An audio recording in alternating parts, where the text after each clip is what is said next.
Guys, লাইফে ঠকেছি অনেক, but কখনো কাউকে আমি ঠকাইনি। বিসমিল্লাহির রহমানির রহিম। আসসালামু আলাইকুম রহমতুল্লাহ।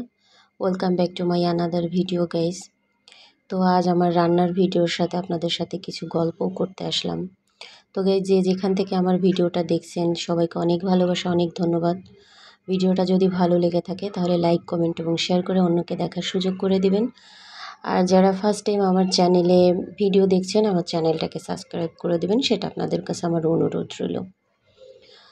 আর আজ কেন বললাম, আসলে অনেক দিন পর কেন যেন ইচ্ছা করলো আপনাদের সাথে কিছু কথা শেয়ার করি। আসলেই আমি আমার কর্মজীবনে মানুষের কাছে অনেক ঠকছি, তবে আল্লাহর কাছে অশেষ শুকরিয়া যে আমি আমার পরিবারের কাছে ঠকিনি। আলহামদুলিল্লাহ, আমি একটা পরিবার পেয়েছি এবং আমার পরিবার, দুইটা পরিবারই আলহামদুলিল্লাহ।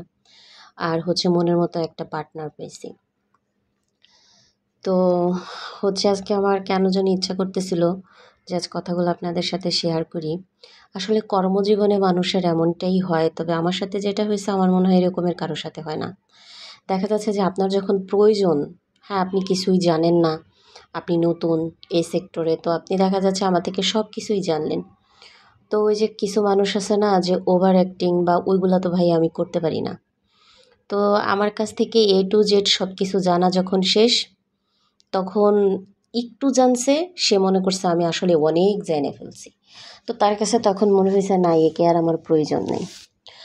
আবার আরেকটা কথা বলি, সেটা হলো কি, দেখা যাচ্ছে যে আপনার একদম অন্ধবিশ্বাস, আমি ছাড়া আপনার আর কেউ নেই, আপনার হত্যাকর্তা একদম এভরিথিং কিছুই আমি।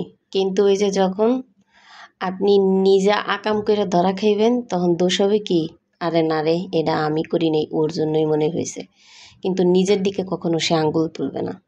তো ভাই জানি না কেন যেন এগুলো আমার সাথেই হয়। তো এই জন্য আমার আর এখন কিছুই ভালো লাগে না, কাউকে বিশ্বাসই করতে হয় না, মানে করতে ইচ্ছা হয় না। আমাকে একবার একটা আপু বলছিল, আসলে আপু আপনি নরম মনের মানুষ, তো তাই মানুষ সুযোগ নিয়ে আপনার একদম মনের ভিতরে যাইয়া পরে আপনার সাথে এরকমের করে।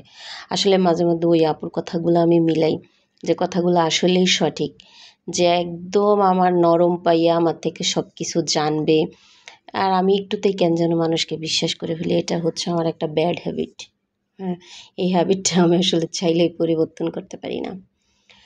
তাও ভালো আলহামদুলিল্লাহ যে আমি পর মানুষের কাছে ঠকছি, কর্মজীবনে ঠকছি, কিন্তু আমি তো আমার পরিবারের কাছে ঠকিনি।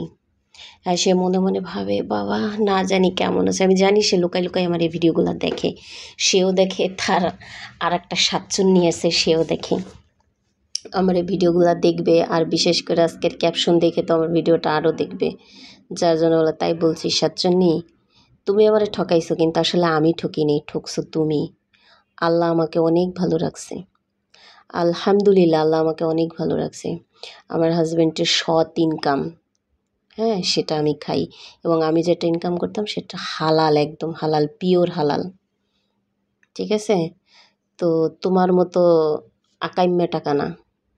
তো হ্যাঁ, আল্লাহ অনেক ভালো রাখছে, যে হালে রাখছে, এটা অনেক অনেক শুক্রিয়া আল্লাহর কাছে।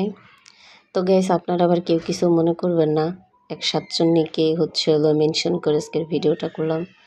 কারণ সাতচন্নিটার কথা, আসলে তাকে আমি খুব খুব বিশ্বাস করতাম, বড় বোন হিসেবে খুব রেসপেক্ট করতাম, কিন্তু আসলে সে তার সেই রেসপেক্টের জায়গাটা ধরে রাখেনি।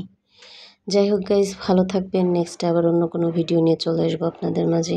আজকের ভিডিওটা এই পর্যন্ত। আল্লাহ হাফেজ।